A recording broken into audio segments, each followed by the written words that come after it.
I think that a lot of people say, oh, I just want to they're kind of dabbling in the idea of improving themselves. And the real way to do it is you got to write down what the fuck you want and then go after it. Because otherwise you live in sort of a wishy-washy world. You know, if you decide I'm going to get down to bang, I'm going to do this, I'm going to run a marathon in less than 5 hours, I'm going to, whatever the fuck it is, you got to write that shit down and go for it. What I tell people is the best advice I've ever heard is that live your life like you're the hero in your movie. And right now is when the fucking movie starts and your life is a shitbag disaster, like every fucking Arnold Schwarzenegger movie where he wakes up and makes a blender full of pizza and ice cream. Those guys where they're like on the brink, they put the gun in their mouth and they put it down because they see a photo of their daughter. Pretend that's you. Pretend you are, right now, you're in the part of the movie that starts and it shows you as a fucking loser. And just decide not to be a loser anymore. Live your life like there's a documentary crew following you around and you are analyzing your own behavior. Do what you would want to do so that your kids one day would look back at it and see that documentary and look on it with pride. Like, wow, my dad was a bad motherfucker. He really did what he had to do. Wow, my mom really got her shit together. I'd love a success story, but even more than a success story, I like a dude who fucks his life up and then gets it back together again story. Those are my favorite stories. And the way to do that, you gotta write shit down. You gotta think that you are the hero in your own fucking movie, and then you gotta sit down and you gotta write shit down. Write down what you need to do. Yeah, this life is fucking me over, man. I could have had this and I should have had that. And why does this guy get that? And why does that guy get this? And all things that are completely unrelated to you. All things that you find other people's success as a downfall in your own existence. Instead of being inspired, instead of choosing to be positive, instead of like improving constantly on the direction of trying to achieve whatever the fuck you have written down, you just sit around and spiral.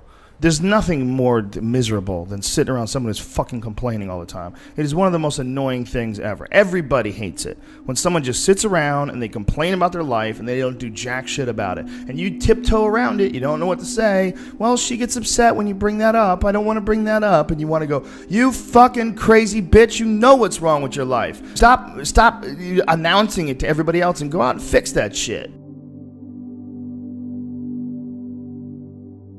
I think that there's a lot of people out there that think somehow or another you're going to get to some place where you're living in silk sheets and you're getting your toes done while someone's dropping grapes into your mouth.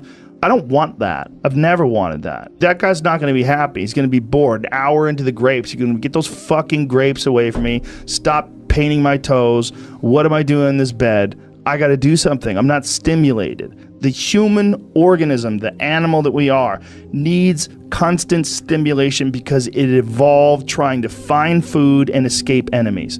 And find shelter, escape nature, escape the elements, try to survive. And this is the great joy that you have in taking care of your children, that you can protect your children from the elements and the enemies and feed them. And it's also the great sadness that you see in losers.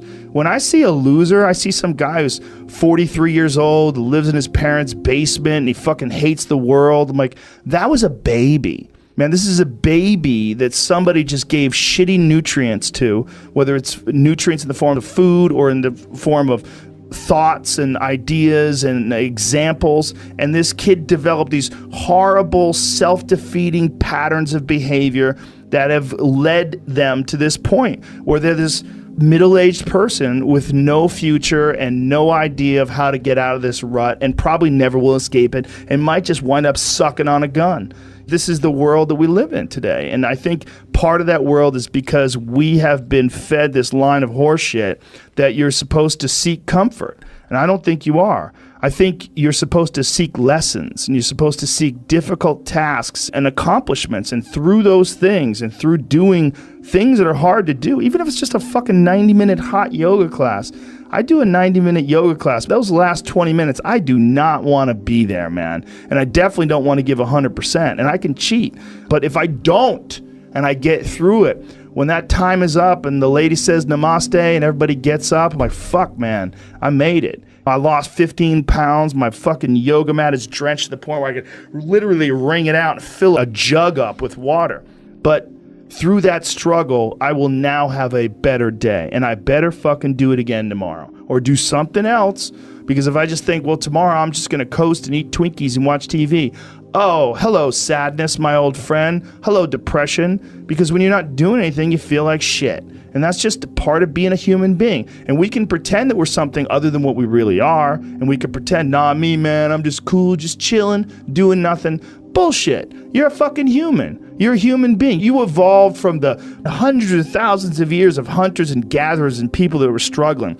Human reward systems are carved deeply into your DNA. And if you don't respect that, if you don't respect the mechanism of happiness and fulfillment and what you really need to do in order to feel satisfied in life, camaraderie, love, family, friendship, struggle, testing yourself, learning, all those things are imperative. They're all a giant part of being a person.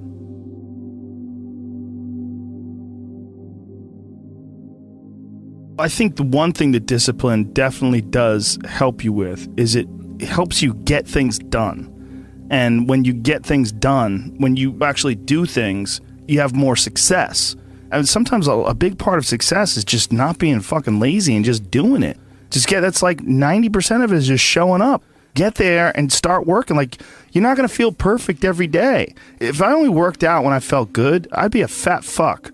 There's a lot of days I don't want to do it. It's pretty much the same with everybody that actually gets good at something. There's got to be those days you push through.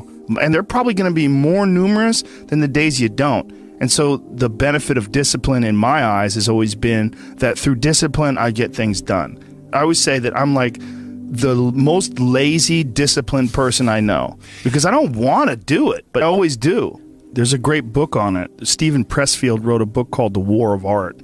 And Pressfield was essentially like a ne'er-do-well till he was like 40 years old. He was kind of a fuck-up. A lot of artists and comics, I bet musicians as well, but writers for sure, one of the big problems is sitting down and doing the work.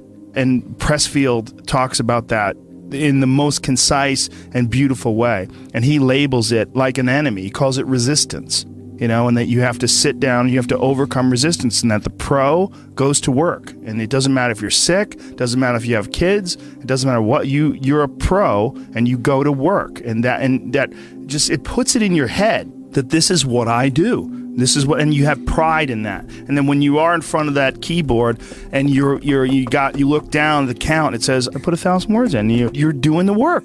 Out of that work, gems blossom. But you might have a day where you just write nothing but dog shit. So what? Show up again tomorrow. And tomorrow out of that dog shit, a flower will emerge.